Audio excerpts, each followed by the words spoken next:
Hello বন্ধুরা, তিল গাছের আরেকটা নতুন ভিডিও নিয়ে আসলাম। তিল গাছের ফুল ফোটার পর যা যা করবেন, ফলে তিলের অনেক ফলন বেড়ে যাবে।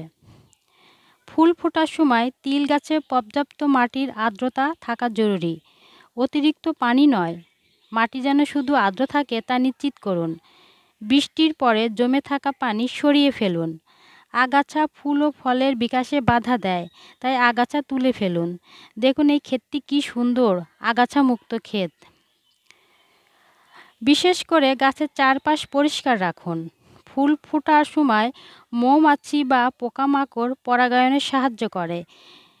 ক্ষেতের আশেপাশে কীটনাশক কম ব্যবহার করুন যেন উপকারী পোকা থাকে।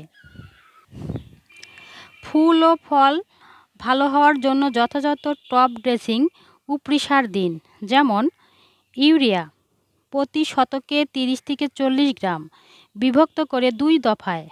পটাশ ফল গঠনে সাহায্য করে, তাই 20 থেকে 25 গ্রাম প্রতি শতকে প্রয়োগ করা যেতে পারে।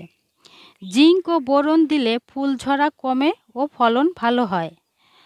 ফুল ঝরে পড়া, পাতায় দাগ পড়া বা ফল খেয়ে ফেলার পোকা দেখা দিলে দ্রুত ব্যবস্থা নিন।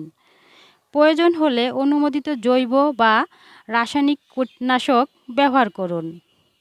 বিকল্পভাবে নিম তেল স্প্রে করা যেতে পারে প্রতি লিটার পানিতে 5-10 মিলি।